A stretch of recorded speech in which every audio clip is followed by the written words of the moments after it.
Selamat pagi, Bapak Sunarwijaya, SE MSI. Saya ucapkan terima kasih atas kesempatan yang telah diberikan kepada kelompok kami atas waktunya. Dan saya ucapkan selamat pagi juga kepada teman-teman yang telah berkenan hadir dalam pertemuan perkuliahan pada pagi hari ini. Di sini kami akan menjelaskan yaitu mengenai tentang memahami penelaahan laporan audit. Namun sebelum itu, izinkanlah saya untuk memperkenalkan diri dan rekan-rekan saya, yaitu perkenalkan nama saya Kadek Aris Asmara dan rekan saya Graciela Kamuri. Nah, selanjutnya ada 5 subbab yang akan kami bahas pada pertemuan pagi hari ini, yaitu yang pertama, memahami siapa yang menelaah dan menentukan waktu penelaahan laporan audit. Yang kedua, memahami penelaahan laporan audit secara bersama dan rapat penelaahan. Yang ketiga, memahami penyelesaian konflik. Yang keempat, mendapatkan penerimaan untuk rekomendasi yang diajukan. Yang kelima, itu yang terakhir, yaitu tanggapan untuk laporan audit. Nah, yang subbab yang pertama yaitu mengenai tentang memahami siapa yang menelaah dan menentukan waktu penelaahan laporan audit. Nah, ada 4 jenis penelaahan laporan audit yang dapat dilakukan. Tiap penelaahan memiliki tujuan spesifik dan karakter uniknya masing-masing. 4 jenis penelaahan tersebut adalah yang pertama, penelaahan atas segmen-segmen pelaporan audit. Yang kedua, draft laporan audit. Yang ketiga, laporan audit yang telah selesai dan diterbitkan. Yang keempat, serta rekomendasi-rekomendasi yang belum dilaksanakan. Penelaahan awal draft laporan bersifat konstruktif, di mana auditor dan klien bertemu untuk menempatkan fakta-fakta serta mengevaluasi rekomendasi. Penelaahan draft audit final yang dikeluarkan merupakan reaksi atas rekomendasi dan mungkin menggunakan pendekatan yang defensif. Penelaahan atas hal-hal yang statusnya masih terbuka memiliki sifat investigatif dan menjelaskan. Siapa yang menelaah laporan akan tergantung pada sifat dari laporan itu sendiri dan pada kepentingan dari tiap manajemen dan eksekutif. Nah, selanjutnya yaitu menentukan waktu penelaahan. Jika jumlah penelaahan yang dilakukan semakin banyak, maka akan semakin lama penundaan yang terjadi dalam penerbitan laporan final. Kenyataan ini menempatkan auditor pada suatu dilema. Di satu sisi, mereka ingin memberikan kesempatan kepada seluruh pihak yang memiliki kepentingan untuk melakukan penelaahan atas draft laporan. Namun di sisi lain, mereka menyadari perlunya dilakukan penelaahan secara tepat waktu. Nah, untuk mengatasi masalah tersebut, sebaiknya dibuat suatu prosedur yang pasti, yaitu yang seperti yang pertama, pembuatan draft laporan, di mana auditor hendaknya menyimpan draft penerimaan distribusi laporan. Yang kedua, bersama dengan supervisor audit, hendaknya memutuskan pihak-pihak yang sebaiknya menelaah dari laporan dan bagaimana urutan penelaahan. Yang ketiga, draft digandakan dan dikirim ke pihak-pihak lain yang berkepentingan untuk melakukan penelaahan. Yang keempat, yaitu pembuatan memo pengiriman yang mana menjelaskan isi laporan, mengidentifikasikan siapa-siapa saja yang menelaah termasuk penawaran untuk menelaah laporan secara langsung dan menetapkan tanggal pengembalian. Nah, selanjutnya yaitu memahami penelaahan laporan audit secara bersama dan rapat penelaahan. Penelaahan laporan audit secara bersama. Untuk dapat mempercepat penelaahan dari draft laporan, beberapa organisasi menggunakan teknik laporan-laporan interim dengan klien. Unsur-unsur dari temuan seperti penyebab dan dampaknya juga akan diuraikan serta klien akan diminta untuk menyetujui atau memberikan tambahan dukungan yang substantif jika ternyata tidak menyetujuinya. Nah, unsur-unsur penelaahan audit secara bersama akan meliputi yang pertama, operasi yang sedang diaudit. Yang kedua, pejabat-pejabat yang bertanggung jawab. Yang ketiga, penghubung audit. Yang keempat, tanggal audit dimulai. Yang kelima, tanggal permintaan dilakukannya penelaahan ini. Yang keenam, rincian temuan. Nah, rincian temuan ini ada 5. Yang pertama, kriteria yang digunakan. Yang kedua, kondisi yang ditemukan. Yang ketiga, penyebab. Yang keempat, dampak. Dan yang terakhir yaitu rekomendasi. Auditor kedua atau kepada siapa jawaban sebaiknya dialamatkan. Nah, penerimaan laporan interim yang lebih awal dari klien memungkinkan cukup waktu untuk menyelesaikan perbedaan-perbedaan yang mungkin terjadi, sambil menyelesaikan aspek-aspek audit yang lain. Hal ini juga memberikan kesempatan bagi klien untuk membantu merancang rekomendasinya dan sekaligus mulai melakukan implementasi atas rekomendasi tersebut pada saat laporan pada akhir diterbitkan. Nah, selanjutnya rapat penelaahan. Rapat penelaahan atas draft sebaiknya tidak dilaksanakan secara tiba-tiba. Sebelum rapat, harus dilaksanakan persiapan-persiapan terdahulu. Selain draft sebaiknya didistribusikan kepada seluruh peserta yang hadir dengan waktu secukupnya sebelum rapat dimulai. Dalam rapat penelaahan atas draft, auditor dapat menentukan arah dari rapat. Ada beberapa hal yang dapat dipertimbangkan dalam penyiapan suasana secara lisan, yaitu yang pertama, lingkungan pemeriksaan. Yang kedua, tingkat signifikan dari permasalahan yang ditelaah. Yang ketiga, pemahaman atas kesulitan-kesulitan yang dihadapi oleh klien dalam melaksanakan tanggung jawab. Yang keempat, kemauan untuk membahas semua permasalahan serinci apapun jika dibutuhkan. Yang kelima, fakta bahwa laporan tidak mengandung kejutan apapun, bahwa seluruh aspek dari temuan telah didiskusikan selama pekerjaan lapangan. Yang keenam, komentar mengenai beberapa banyak permasalahan yang telah diperbaiki.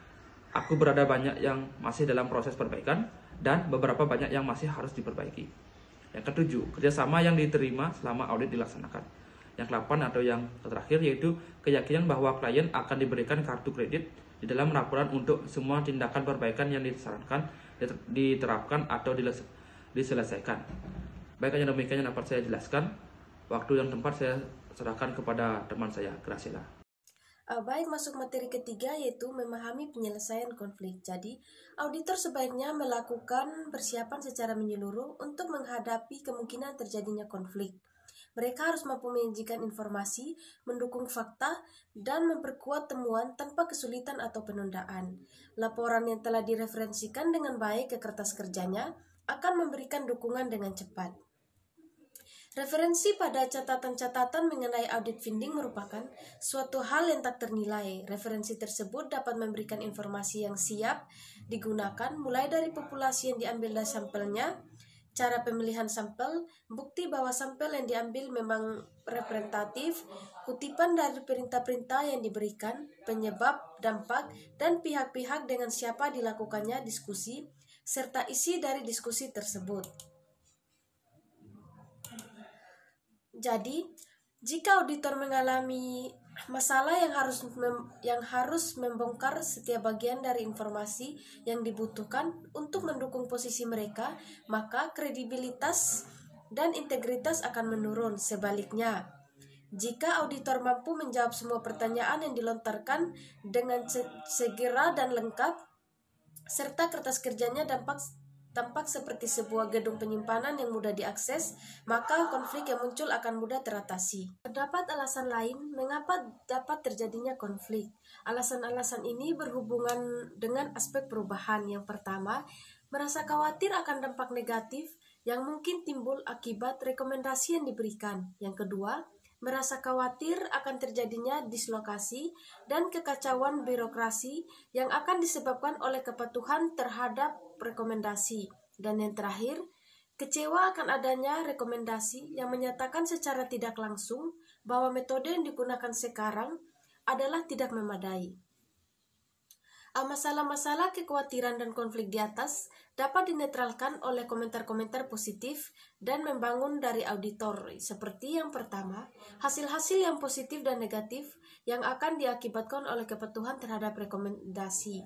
Yang kedua, perubahan-perubahan spesifik yang dibutuhkan untuk melaksanakan rekomendasi dan bagaimana hal tersebut dapat memberikan dampak kepada klien. Dan yang terakhir, bahwa rekomendasi yang diberikan adalah bersifat evolusioner bukan revolusioner, dan bagaimana rekomendasi tersebut dapat meningkatkan operasi. Berikut aturan yang dapat membantu, yaitu yang pertama, gunakan sikap yang baik. Yang kedua, gunakan kalimat non-personal. Yang ketiga, gunakan dasar pemikiran yang sama. Yang keempat, jangan sudutkan siapapun. Dan yang terakhir, jangan sarankan antara mengungkapkan pandangan dengan perselisihan. Masuk ke materi yang keempat, yaitu mendapatkan penerimaan untuk rekomendasi yang diajukan. Metode Kendik adalah penerbitan laporan dengan mencantumkan temuan audit, tetapi tanpa memberikan rekomendasinya. Di sisi lain, Canfield memiliki beberapa saran untuk meningkatkan respons yang diberikan oleh manajemen atas temuan audit dan rekomendasinya. Yang pertama, rekomendasi harus spesifik terhadap masalahnya dan tindakan perbaikan harus dapat diukur. Yang kedua, identitas yang direkomendasikan sebaiknya tergantung pada implementasinya di garis depan tingkat operasionalnya. Yang ketiga, auditor dan manajemen klien harus memiliki rasa toleransi satu sama lain. Yang keempat, pelaksanaan audit harus menjadi sebuah aktivitas yang mampu memberikan bantuan kepada manajemen operasional secara tepat waktu dan terus berlangsung. Dan terakhir, auditor harus memiliki laporan yang dapat dipahami dan berorientasi pada tindakan. Materi selanjutnya yaitu rekomendasi yang berkualitas. Dasar dari kerja audit yang efektif adalah rekomendasi-rekomendasi yang jika diimplementasikan dengan benar dapat mencapai hasil yang ditetapkan dan bermanfaat.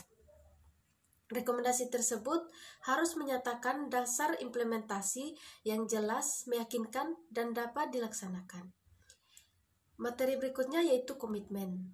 Kuditor dan organisasi audit harus memiliki komitmen dalam mengidentifikasikan dan menghasilkan perubahan yang dibutuhkan. Komitmen audit tersebut hendaknya bersifat pribadi dan profesional. Berikutnya, sistem pengawasan dan penindaklanjutan. Organisasi audit hendaknya memiliki sebuah sistem yang menyediakan struktur dan disiplin yang dibutuhkan untuk mendorong dilakukannya tindakan untuk rekomendasi audit. Materi berikutnya perhatian khusus pada rekomendasi penting. Jadi, auditor harus memastikan bahwa rekomendasi penting telah dipertimbangkan secara wajar. Jika penggunaan efektif atas 3 prinsip pertama di atas tidak dilaksanakan sebagaimana mestinya. Materi berikutnya yaitu opini audit.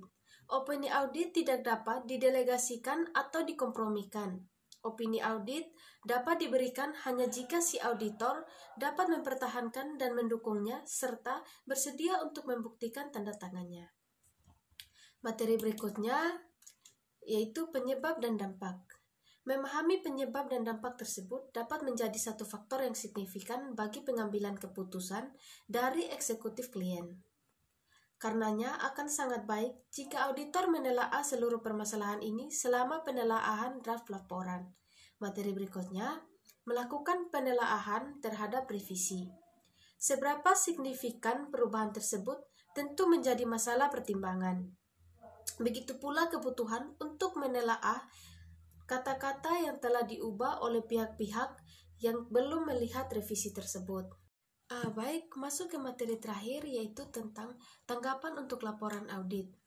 Arahan-arahan atau kebijakan manajemen harus menyatakan dengan jelas bahwa laporan audit yang memerlukan tindakan perbaikan harus ditanggapi secara tertulis. Auditor memiliki tanggung jawab untuk mengungkapkan situasi yang terjadi dan merekonsiliasikan serangkaian tindakan, tetapi bukannya serangkaian tindakan yang sesuai dengan kondisi lapangan. Tetapi tetap saja tanggung jawab untuk mengevaluasi usulan tindakan perbaikan yang diperintahkan oleh manajemen dan memutuskan apakah dapat atau tidak dapat memperbaiki situasi yang terjadi tetap berada pada pihak auditor.